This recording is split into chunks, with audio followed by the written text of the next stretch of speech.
Bonjour, ici Jean Sinat du studio Photomode à Québec.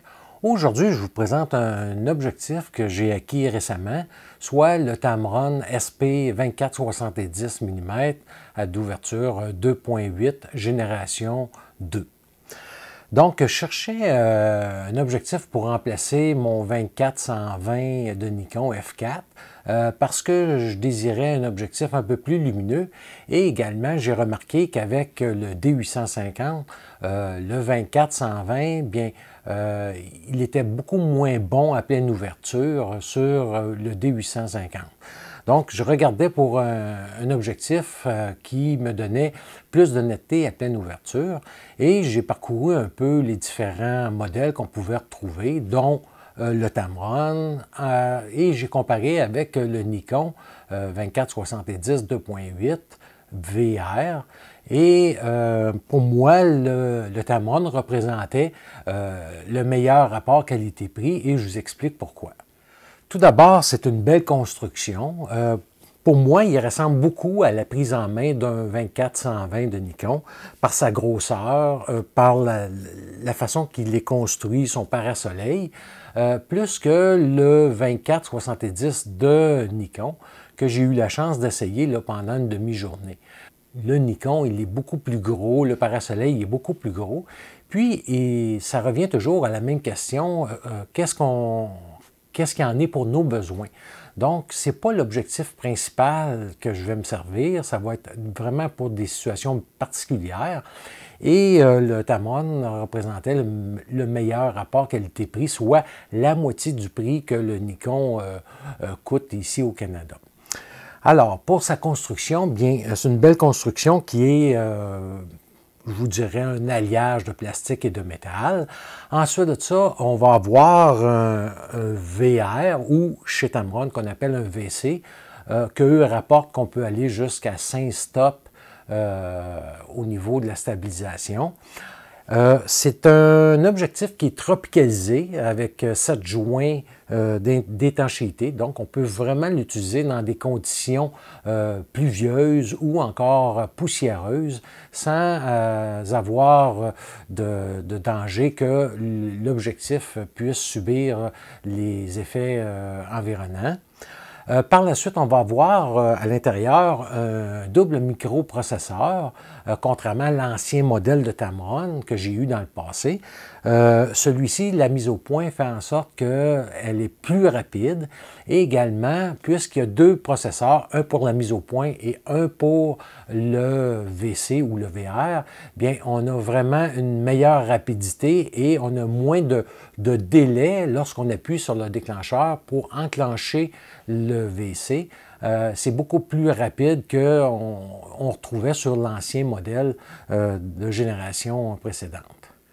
Les lentilles à l'intérieur de l'objectif ont des coatings ou des traitements optiques qu'eux appellent EBAN et BAR, qui aident à éliminer les reflets parasites ainsi que les images fantômes. Donc, c'est des revêtements qui fonctionnent très bien. J'ai essayé dans différentes conditions. Je vais vous mettre à l'écran quelques photos là, de mes tests que j'ai fait soit à l'intérieur ou à l'extérieur. Et vraiment, les images parasites et fantômes sont vraiment bien contrôlées.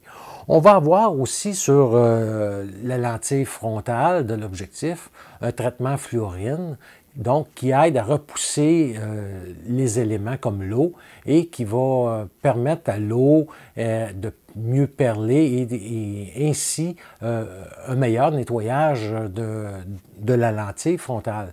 On retrouve de plus en plus ce genre de traitement sur tous les objectifs de qualité, autant chez Tamron que chez Nikon par exemple.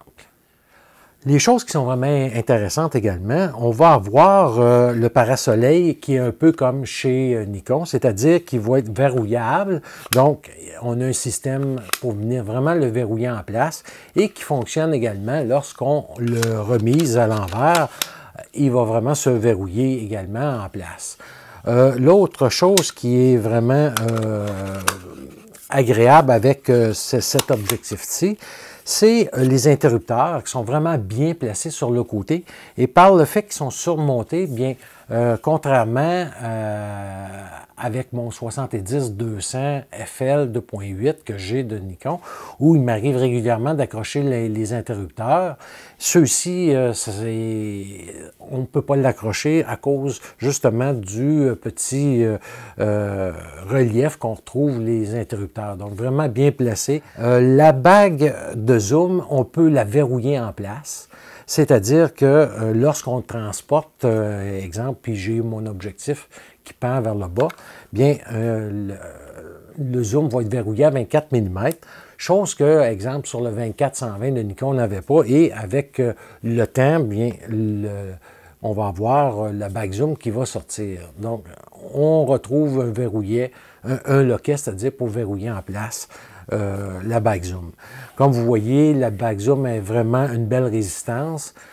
Il est à noter que j'ai deux boîtiers D850 et j'ai eu à faire des micros ajustements dans le boîtier. Et les deux sont identiques. J'ai dû ajouter +9 dans les micro-ajustements et c'est très très net. Ça m'a pris quelques minutes et le tour était joué. Il est à noter également que l'objectif vient avec une petite pochette souple. Moi, je ne les utilise pas, mais c'est bon de savoir que ça venait avec. L'objectif est fabriqué au Japon et pour les objectifs vendus au Canada, bien, on a une garantie de 6 ans. Et si on va sur le site canadien de Tamron pour l'enregistrer en ligne, bien, la garantie est augmentée à 10 ans à ce moment-là. La distance minimale de mise au point est de 38 cm. Donc, vraiment, on peut aller vraiment près avec l'objectif. Le diamètre du filtre est de 82 mm à l'avant. Donc, il faut le savoir parce que c'est un petit peu en dehors des proportions normales qu'on va retrouver. Encore là, pour ma part, bien, j'ai installé un filtre de protection sur l'objectif comme tel.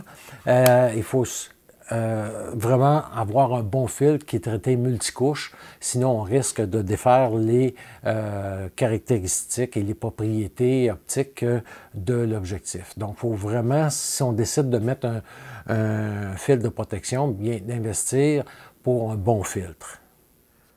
On peut également se procurer la console, je vous mets ici en image, la console Tap-In qu'on appelle, qui est une console pour faire plusieurs choses avec l'objectif. Soit qu'on peut venir faire des fins ajustements pour la mise au point, lorsqu'on veut se faciliter la vie, par exemple, plutôt que d'y aller par essai avec le boîtier, bien avec la console, c'est plus facile.